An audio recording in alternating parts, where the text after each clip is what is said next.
Eric, how's it going, man? I'm here, dude. As I mentioned, I'm starting fires and putting them out. It's kind of my daily thing. So I appreciate you having me on, man. That's good, dude. Yeah, I bet you guys are pretty busy. You guys are just starting out with this and getting everything rolling. Yeah, getting all the setup is this is the part I hate about it, but it's the necessary evil we got to do. So there's just a lot of the little logistics stuff and website stuff and trying to get the brand out there where we're going consumer direct. It's a little more hands on, but I mean I wouldn't trade it. So I'd rather be here than I guess having a regular job. Yeah, I don't blame you. That's good. Well, Eric, let's just jump into it, man. So, kind of introduce yourself. Tell us about yourself, and then kind of lead it into your brand and what you guys are all about. Sure. So, Eric Christensen, I live in southern Utah. I've lived here for most of my life. I was actually born in Wyoming. And then my dad's family is all from right here in southern Utah. So we moved back in high school. And then I was with Sportsman's Warehouse forever. And then I guided and outfitted for 12 years in Utah, some in Nevada. And as I talked to you earlier, some in Idaho just recently for a friend of mine. But I've always been connected to the outdoors. I've always just loved being on the mountain, man. There's just something about just the peace and quiet and the connection. So in some way, I've always been on the mountain or in the outdoor industry, and so that's kind of what's led me to here. And it's a lot of ups and downs, but it's you guys, Kapture's been a fun and long process to get here. I mean, it was 2015.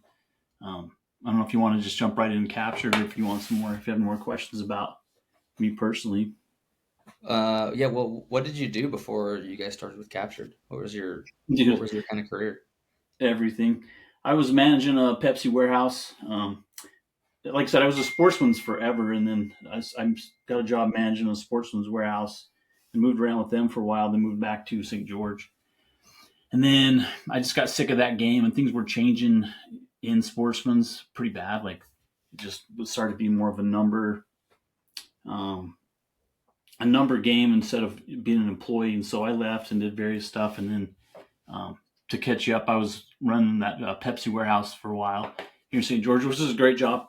And my friend called and said, "Hey, man, I got these allocations I can buy up in Idaho, and since you know, but for your listeners, Idaho as a guide or outfitter, you get areas that you can run, and you're the only outfitter guide in that area." And he had private access up by central Idaho, but he had an opportunity to buy this, asked me to come run it, and so I went up there in 2019 through 21, and it was cool, man. You got some awesome countries, lot of animals. It was a kind of a learning curve from being out here in Utah, but it was cool, man. Because Utah's culture's, I don't want to slam it, but it's such trophy oriented that you kind of got to be in that game. And I did for a long time here in Utah, but Idaho was cool because you just met people that just want to hunt. They didn't care if it was a raghorn 6 point spike, and they were going hunt it. So it was cool. And Yeah. anyway, and then I met two guys on a cow hunt um, that got me to Kapture. And so Kapture started in 2015 in Nevada. So I was guiding out there for a friend of mine, and we had this old guy that had like a 375 H&H. And so it's like, you're 68 and you got a 375 in late hunt in Nevada. We're not killing an elk, right?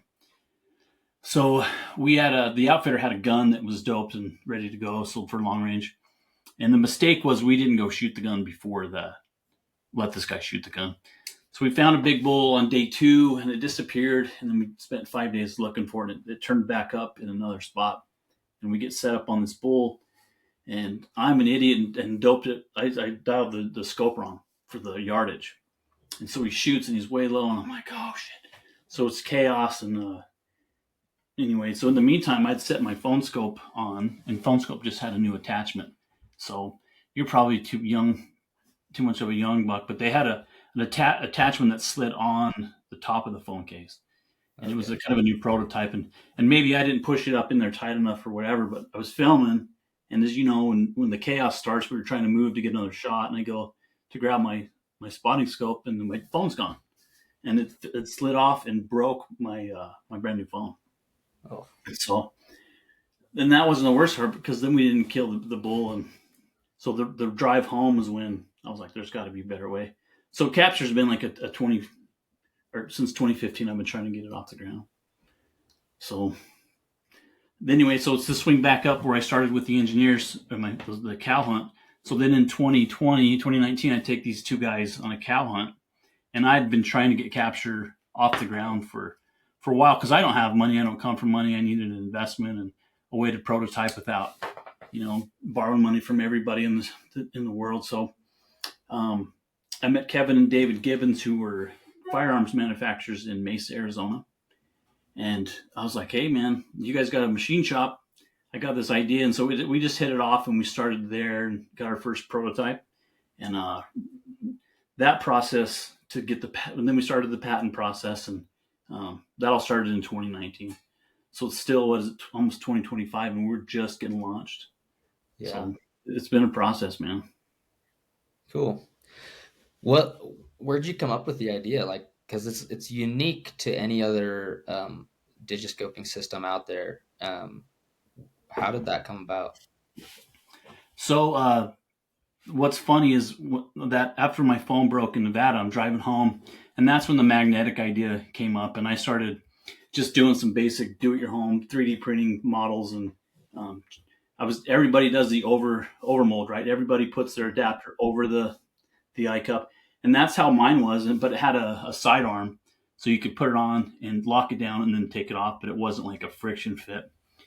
Because that was one of my biggest frustrations with the systems out there on the oversize is if you don't glass with it on, which is, I don't like glassing with it on, but if you're not set up with the adapter on your optic and you're magnified at all, trying to put that adapter on your optic moves the scope, which moves it off target, which means you don't film, and then you're in the panic mode of trying to find. And as you know, filming stuff, you may only get a 5-second window.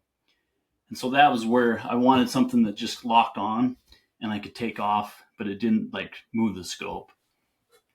But anyway, so up to the Gibbs boys. So that was the first idea. But right before I talked to them, most of the high end optics are I cut threads off.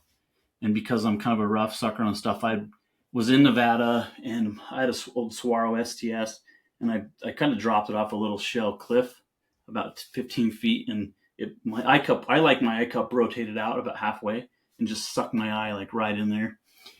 And anyway, it landed on that and broke or bent my eye cup. And so I was getting a new one. And as that was stirring in my mind, I'm like, man, it'd be cool to have it just on the eyepiece. So we didn't have anything on there. And so that's how, so when they were designing up the first prototype, the engineers saw that there was enough room between the rubber eye relief and the lens that we could put a part in there to connect to. And so that's how it really started. And that's what we filed for our patents and stuff.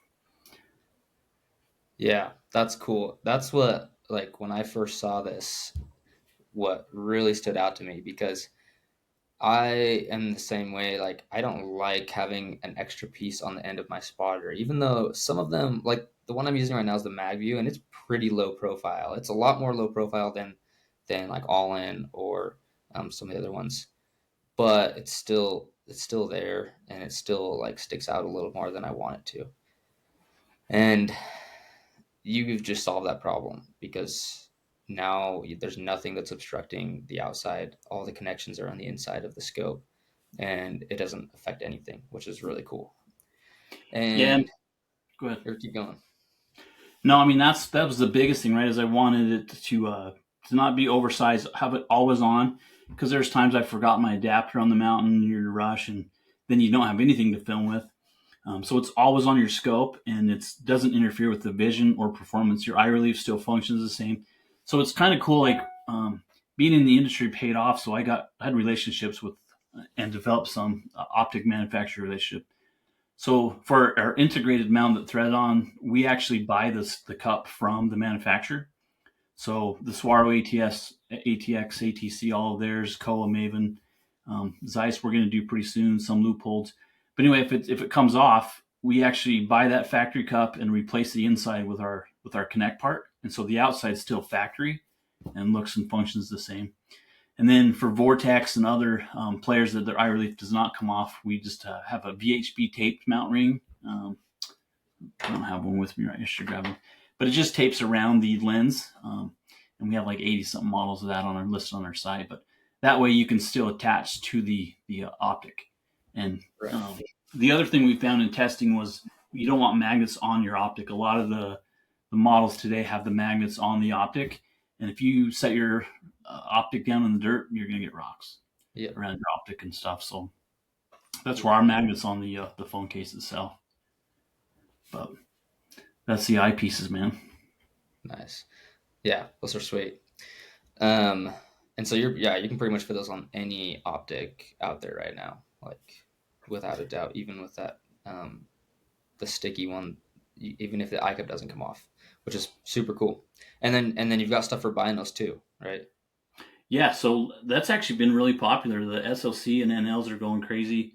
Some of the Vortex, and so the ones listed on our site are verified. Like we have physically verified those rings, and then we have a size chart on there. So if there's an optic that you have that's not listed, you can get a hold of us, or there's a downloadable chart you can actually verify and make sure that one of those rings will fit. But there's a couple of SIGs. Like there's their new Zulu 6 with the image stabilizer is bad to the bone, but it's our number one's a little tight. It works, but man, it's freaking. I wish it was a little bit bigger. So there creates a demand. We can those rings are pretty easy to make, so we can actually adjust and make more rings. But right now, there's just 4 sizes of rings that fit 85 models of optics. Nice. Yeah, that's awesome. Yeah. So, and then phone cases. There's definitely some interesting stuff with phone cases because the most of this digiscoping stuff, if you have a phone case on, you can maybe use like one lens, or you have to take the case off if you want to use all of your lenses. So, talk about that and kind of the process behind that. Sure. And so you mentioned like we are limited on phone models that we have right now. So last year we tried to launch. We had our investment, our lanes, everything kind of what we thought was ready to go. But we had one big final test that we used a lot of people that we knew already digiscoped and that we could leverage and send them kits. And it sucked because a lot of the feedback was like, man, here's an issue, here's an issue, here's an issue. And you're like, oh. And dude, it's like I said, this is 2015. I've been trying to get this off. So then you take this feedback, and our biggest thing was I wanted an everyday case. To go to the phone case, my complaints was when I'm not on the mountain, I have to take it out of my case and then put it in another case. So I wanted an everyday case. So we tried to do a stick-on version where the mount goes on your own phone case. And the issues we had were two things: were there were so many different phone models, and it has to have enough surface to be flat enough for the VHB to stick properly. So that was one issue. And then the other thing is we're at the mercy of the user installing it on their optic or on their phone. And if it doesn't line up to their camera lens, then they blame us, even though they may have installed it wrong. And so we pumped the brakes, and we spent almost a year on this current phone case. And the reason there's only 4 models is it took us longer to get to market, like way longer than you expect. And so we took as much data as we could find, and those were the best 4 selling phone models by far. Mm-hmm. So it's kind of weird. Like the Rocky Mountains is an iPhone, and then the further east you go, it's more 50-50 iPhone, Samsung. But anyway, so we chose those 4 models to because you have to make molds, and the MOQs are high. And so even if we did a iPhone 13 Pro Max, I mean, my kids would, if they inherited the business at my age, they would have never sold all their inventory of the 13s. Mm-hmm. And so that's why we only have 4 models right now, but we are doing the 16s right now. They're designed. The molds are going to start being made anytime, and we're trying to have them ready for the Western Expo for the iPhone 16 Pro and Pro Max. The Samsung S series, we are any day, any time now. I should be getting a call on the testing. So as long as it pass the test, and we'll have some Samsungs out in January. So we'll be able. It's not the same phone case because we're not doing molds, but we want to make sure the system upholds to our standard and is going to last to the consumer and not fall off and have any issues. So, Yeah. but to your point, the other thing was with the new phones, you have our adapter and our frame on our case is metal. And so that adapter slides on and locks on your camera. So you can film with your 1X, or you can remove it and reattach to your 3X or your telephoto. Mhm. So that's a pretty unique system. I mean, PhoneScope does it with theirs too, but ours is just that way you can use whatever phone you want, lens you want. You're not limited. And the adapter slides off the phone case. So now you kill something on the mountain, you have to either take it off your phone out of your case. But with ours, the adapter slides right off, and you have full access to all 3 cameras, unrestricted. Yeah. So that was another part of the longer process to get out. Yeah. That's huge because I use all my lenses on my phone camera because I'm filming a lot of stuff either on my phone for like content, right? And so guys who are trying to capture a lot of their hunts just on their phone, you have to have those lenses. You have to have the wide angle and the 1X and the 3X just to capture like the hunt. So being able What to did you slide use that to off film is with? What lens would you film with? Do you film with the one or the telephoto? through the spotter. Yeah. So I mean, I have the 15, right? So I only have the 0.5 Mm-hmm. and the 1X. Okay. So I just film through the 1X, right? But then I'll zoom in a little bit with it. Um, Okay. yeah, So you don't even have the option for the telephoto. I So don't. there's been a mixed guys. A lot of guys will film on their one, and there's a little bit of vignetting on the corners, a little bit of black circle. But I mean, you just go into like a 1.5 and it's gone. Yeah, And then some guys just film straight up on the telephoto. They just yeah, keep it on there. So yeah. I mean, I zoom in quite often to just get the framing right and get rid of that outside edge. So if I had a gotcha. telephoto, I'd probably use it for sure. Cool. Yeah, And I mean that's it on the phone case. It's it's like I said, it's got the frame. There's notches that line up, so you just slide it on and it locks in, and it's just removable. So now I can use my phone, go to the 3X just that quick. But it's a premium phone case. I mean, I wanted a really good feeling case. The MagSafe, we even upgraded the magnet, so it's a higher G-force magnet, higher heat shield on it, and then premium buttons. I mean, and then the other thing we have with everything is a lifetime warranty. If we're going to put our stamp as the best and we are the most expensive, I mean, I don't want people to worry about their purchase. It's any problems, we'll take care of it. So yeah, that's cool. Yeah, I was looking through your website before we hopped on here. So when someone like wants to go buy a product here, they just go choose their optic first, right? Um, and then they have the options for the 4 different parts of it. So yeah, the connect mount, which goes on the optic, the mag ring, and you've got different sizes of those as well, right? Like yeah, mag ring. so Yeah, so you'll select your optic system, and then the mount, the Swaro ATX and the Swaro ATC are the only ones that you have to buy the integrated mount. There's the way that they designed it. There's no room to actually mount a tapering on there, and so every model besides those two, you can either select an integrated or a mount ring if your eye cup threads off. But Gotcha. if you're a Vortex, you have to select a mount ring. And so you select your size. We have size charts on there, or which one you want to buy. And then the mag rings are just these little rings, and there's 5 of those. So these are all depending on what optic you have. So there's 12 magnets on each one, and then you can see those little raises, little castles. So those are on 90s. So once you get your rotation, you can slip around the 90s. But these mag rings are what connects to your optic mount. And so these can get dirty, but we have a little microfiber cloth that comes that you can just take it and brush it, and you're good to go when you drop it. So that's how it works. And then our adapter this is a universal adapter. So this will work with every single phone case and every mag ring. So if you're a 15 guy now, and next year when we have the 16s, you buy that, you just have to buy the phone case, and this will work with it.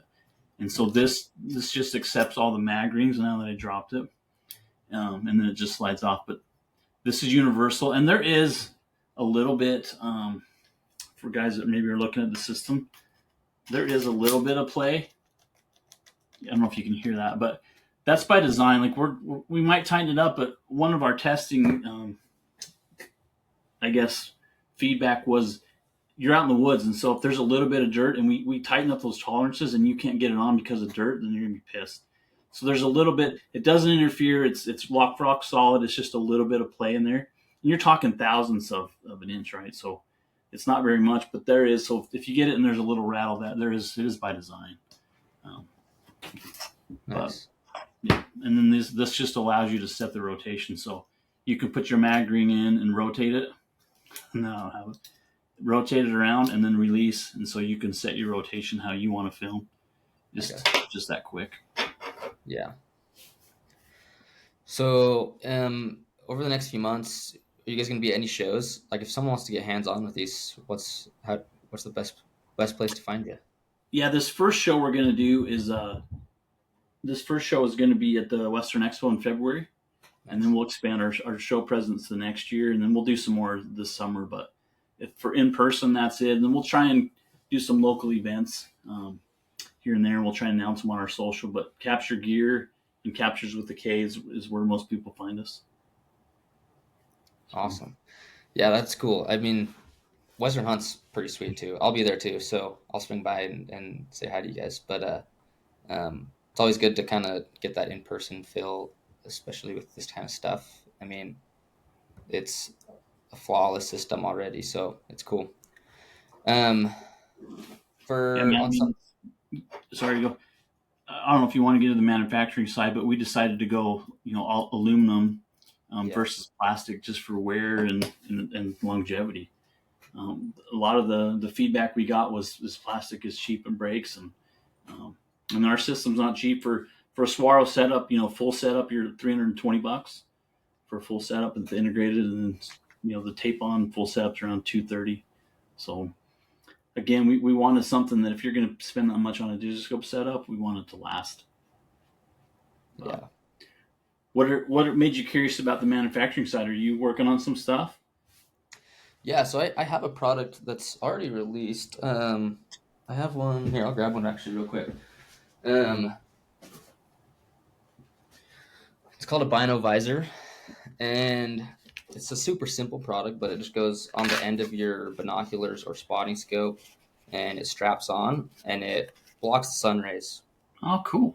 from coming into your whatever your rifle scope, your Bino, some of the smaller spotters like a 65 spotter. It fits on. So right, yeah, right now, like I mean, I've gone through all the testing. It's all for sale. I've got one of my friends who's making them right now, but I've got a lot of interest from shops to like sell them. So I would need to up the manufacturing, right? Because I can't keep, right now. I wouldn't be able to keep up with the demand if shops wanted to buy an inventory of them. So that's I've been like recently just like doing a bunch of research on manufacturing, whether it's overseas or in the U.S. or whatever. And I haven't really got super far on it yet because it's been like a couple of days of me doing this. But that's why I was interested in just like this the process of like creating a product and bringing it to market and then going through all the manufacturing is really interesting to me because I mean I'm a creative person. I like to create things, and like this was my first product I designed and created, and I want to do more. So that's why I'm interested in it. What gave you your idea? Um, dude, there's been like times where, and I'm sure you have too, where you're glassing into the sun. The sun's like coming up over the hill, and as soon as it comes up, it's like almost impossible to see. Or you're shooting into the sun. It's probably the worst with the rifle scopes. Is like you're shooting in the sun, and if that sun's there, someone's got to like hold a hat over the scope or something so that you can see. Or go find some shade. Yep, we get it. Exactly. Yeah. Find some shade. So I was like, how can we fix that? How like there's a problem there. No one's made anything to solve that problem. So I just thought would think about it as I was on hunts and came up with kind of a design in my head, put it on paper and started making some just by myself. So I did you make your first prototypes yourself? yeah, Yeah. yeah. Had to like learn how to sew. Did you? How much did it change from what you're selling to your first gen? So I have one of the prototypes here. I'll pull it out. Um, it didn't change a ton, really. Couple of things is just how it folded up. So like this is the original one the first one I made. So I have a longer strap on it now. So you can see in the current design, longer strap, obviously logos, and a little bit more flexibility in the sizing on what Okay. it can fit on. But from the original design, it was pretty close already to what Yeah, I it want. hasn't changed much at all. Yeah, so it didn't change that much. What Uh, material is the outside made out of? it's 500D Cordura, and then the inside there's like a plastic piece that I cut out to the right size, and it's just flexible, but it's good. But it holds itself. So Cool. What when you were testing it, did you have some people test it for you? I had a couple guys, just some buddies, who I sent some to, and got some Did they give testing. you any feedback you weren't ready for? Not really, dude. I actually didn't receive a lot of like criticism feedback, which I wanted some. Some of the stuff was like when if the sun's coming from the side, kind of maybe extend this side piece a little bit. But with the way that I make them, it kind of wasn't really gonna work the way that I didn't feel like it was a necessary piece for them.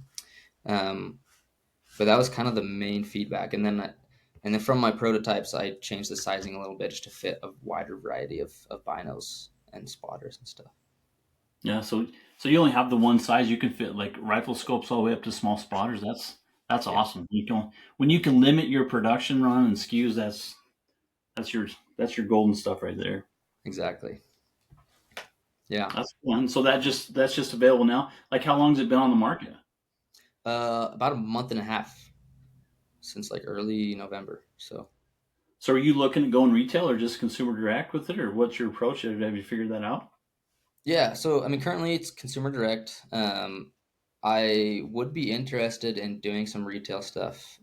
Like the bow shop that's in the town here, they were like, dude, we want to order some of these and sell them. I have thought about going to some other stores, especially like big online stores like Go Hunt or something like that, and seeing if they'd be interested in selling them. Um, but I mean, I haven't. That's it's just kind of all in the works right now, you know. That's cool. I love the startup development side. My biggest problem in life is when I drive and I have nothing to distract me, and my brain's like, "What about this? What about this?" And then I call my buddies and they tell me to shut up and stop calling them. And so, but that's just that life. I love it, man. There's so many things, and 1,000 of the ideas are stupid after you kind of get it out. And we have a process in our group because it's called Kapture Gear. We want to launch some more stuff and some new gins, but what I love about our group, man, is some advice for you going forward is to really listen to feedback and not take it like because it's your baby, right?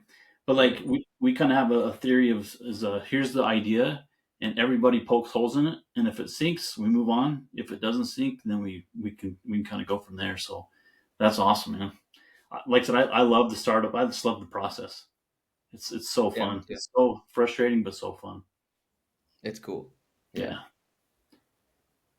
So, Yeah, for sure, man. So what question do you have on the manufacturing for Kapture? Do you want yeah, dude. I to? mean, I just love to hear kind of like some of the creative process behind it and like how long did it take you? What were some of the challenges that you ran into as you guys were coming up and creating it? And you've kind of covered some of it already, but uh, maybe if there's any more about it. The biggest thing is this: I'm not buying it, right? Like if I'm making this for the consumer and those, if you can test. Um, Hmm. I wanted to get to market when we were patent pending, and that was 3 years ago. When we first got the letter, I'm like, let's go. And my partners have experience in it, and so they're like, no, let's hold off until we're ready. And the logic is, and the attorney's like, hey man, if you go to market, the risks are that somebody could beat you to the patents, and then you're SOL, or there's just, and that was the biggest risk. And so once our system got the official patents, then we were full on trying to Yeah. go production and go to the market. And so it just depends on what product. But anyway, so the biggest obstacle, man, was finding is just getting the system dialed. Like the tolerances for us is really hard, and finding a modular system. Because if you like, if the mercy of our system is if iPhone changes their cameras, we have to create a whole new adapter and a secondary frame, and then you add more SKUs, which costs more money, and costs, it's from the consumer doesn't understand that, but it's when you go to these places to get your costs down to make it affordable, you have to buy a larger minimum order, and so the minimum order is hard because machines are hundreds of thousands of dollars, and so that's what you're paying for with machining, and so it's the consumer doesn't understand that, but when you're having to find the funding to go do it, you understand it. It's like, okay, I want to limit as many SKUs, but still get the same outcome on the consumer end, but and then you also got to be willing to adjust to the demands of the consumer, and that's where Kapture's really developed, is listening to some industry people and the feedback from the people like yourself that are going to be out there using it. And if you're out there using it and there's a frustration that could be solved, but we're not doing it because of XYZ, then does that justify us spending more to fix that problem, or you're not going to buy it? So that's where, from a manufacturing standpoint, that's the hardest part, is kind of getting that middle balance of making the right product without going crazy on purchasing and R&D and all that stuff. So that's been the hardest thing. And then you're relying on other people. COVID was a big issue for us because it just delayed a lot of things, and prices were crazy, man. And I was fortunate because my gun partners had a machine shop, so our R&D, we absorbed a lot of it with just elbow grease and them having access to them. But once that kind of changed into the production side is where the nightmare came. Like our adapter, we just got in a set of adapters that some of the tolerances are off, and so we have to freaking either adjust them or have them redo them, and who pays for it, right? Like those are all things that are crappy, man. And all of our stuff passed the tolerance stacks and all that stuff, but when we got the final piece, it was like, eh. So that's our biggest hurdle right now. And then accommodating all of the different optics has been tough. Yeah, they're all different, huh? Yeah, you know, we want the system to be, again, it's hard for us because I'm not really a cocky person, but with this, I know it's awesome, and I want to put that stamp of the best. And so we can't have cameras not lining up. We can't have things failing. We can't have, we're at the mercy of the optics manufacturers. For our thread-ons, I would have thought they would have all lined up, but their thread pitches and stuff are 25 variants. So you could thread on an iCup on a optic that's 90, where the little holes line up there, or the notches line up there 90, and then the next same optic with the same eyepiece will be off this way or this way, and so it doesn't vertically line up, but it's tight on your thing. And so that's some area that we're trying to, I guess, educate the consumer, because they'll thread it on and they'll be like, hey, I've got a couple calls where like, hey, it doesn't line up straight up and down, and like, it's okay, that's why our system adjusts for that, but there's nothing we can do about it. It's all the manufacturer's quality control and stuff. So little things that I never would have thought about. Right, right. There's always those little things that Yeah. come up. Yeah, that's awesome. Um, let's also talk real quick, because like your website is awesome. Your Instagram's pretty new, but it's growing. What's kind of your guys' marketing strategy? How's that going? Good. I mean, we don't, digital ads is not my thing. We've talked to some people and stuff, but I just never, I have a company called Basecamp, and it's also, the camp is with a K. I don't know why K's are like stuck with me, but we did a lot of digital ads with that, and we didn't see the traction, and that's kind of a different element in here. But digital ads are tough, man. You can waste your budget on something and not get any return. And so we're gonna focus heavy on social. I have an account called Killshot Central that I did, and it's ironic. I built it for Kapture to go, and I just, thank goodness, it kind of blew up and gave me a big audience to market this to.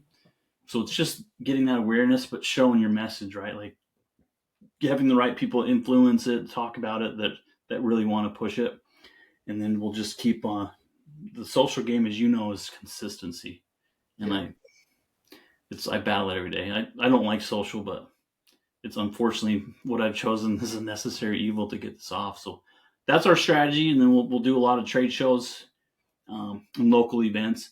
Our system is a little different because it's a high price point, and so we've found success in when people see the system. Like, they may get interested in a social post or website, but when they see the system in use is when it's like it's donezo. So Hmm. that's where we really need to find that niche and find outlets to have our stuff in front of potential consumers. So that's our pitch, man. I mean, you're kind of on that same journey, so it's tough. It's a slow, steady kind of grassroots approach when you're going consumer direct. Yeah. Yeah. Yeah. It's We found a partner. So Exo Mountain Gear, they own SNS Art Strip, and I don't. We just we're gonna do selective partners with them, so they actually sell Kapture with their stuff, but we're not gonna go retail. As of right now, we're not planning on going retail. yeah. So Nice. That's cool. Um, yeah, dude, marketing is so interesting. There's so many different ways to do it and be successful with it, which is great. But the Instagram, social media, in my opinion, is like that's you got to be on there and doing stuff, and like you said, be consistent. yeah, I mean, it's you got to find. It's so weird, man. Like, sometimes I'll post something and it doesn't do anything, and then other times, and I it wasn't even, and I thought it was a great reel or it was great, Yeah. presentation. I spent all this time on it, and the other stuff, I'm like, oh, I just got to throw this together, and it goes nuclear. You're just like, what? I know. Like, I just don't get it sometimes, man. Yeah. I don't know, maybe if you younger guys have a better grasp than I do, but so it just sometimes you just can't explain why some things go better than others. Yeah. No, I have the same thing. Like it's the exact same thing happens on my page. Some things I post do great, and some things I don't put as much effort into, but they do even better. So it's kind of funny. But Do you find any restrictions with the algorithm, since we're in not a such a positive liberal category as the hunting crowd is? yeah, I do. So whenever I post content with firearms, it's always like flagged. No. Uh, so I kind of limit that as much as I can because it will it'll make it so that none of your content will be shown to like new people. It'll only be shown to your current followers. So that's something that I'm careful with if since I'm trying to grow my page and stuff is because that's going to limit things. But like I'll post archery kill shots or like dead animals and it's fine. It works just fine. But a lot of times the rifle stuff is where they have issues, which is just It's interesting. crazy, man. Yeah. Absolutely crazy. You can have some chick with her clothes off basically on social, and that's okay. But we Right. talk about hunting as a way of conservation, and our God given right to go take animals and eat them, and they have a big problem with it. It drives me nuts, man. We won't get into it too much, but holy crap, Yeah. it's frustrating. I know. It is frustrating. Definitely. Especially like when it comes to like hunting, like or like even not even hunting, but just like recreational activities, like going out and shooting your gun at the range. Like that's a totally safe, normal thing that lots of people do, and it gets flagged as being as reported as like dangerous or something. It's like it's funny how that is. So Yeah, I have a buddy that I used to have with on kill shot, Sam McGuire with McGuire Ballistics out in California, and Sam's a stud, man. But he has this all copper bullet, and he's even more screwed than he's just as good bad as a firing company, and it only makes the projectile. He doesn't make yeah, the actual bullet and stuff. And so I'm always talking about how he's trying to grow and find outlets to create awareness and stuff on his stuff, and so it's frustrating, man. yeah. Well, good man. I appreciate you coming on. Is there anything else you want to go over before we hop off the recording? No, man, I appreciate you coming on. Let me talk about the system, and then you have the wrong phone. You're gonna have to upgrade, dude. I know. Gonna get you up to a new phone. So I know. I need to. I no, just bought this phone like couple months ago too, so that's Oh, kind of a bummer. yeah. Well, I'll talk to you in a couple of years then. Yeah, Get a hold of so me in 2026. yeah. No, we built a system to last and truly be the best system out there. And so, um, if you have questions, let us know. If there's something that's not answered on our website or social, or if there's a model or whatever it is, man, this is we're trying to get launched and established. So we definitely want to hear from people. So if there's any questions or comments or thoughts, man, please share. I'm usually pretty good at getting back to you. So Awesome. Yeah. Yeah. You guys are cool. I'm excited. I got to get a new phone, I guess. Try out your guys' stuff. So that'll be good. yeah, But cool, man. Well, thanks, Eric. Stay on. We'll chat for a sec, but thanks for hopping on. yeah. Thank you for having me.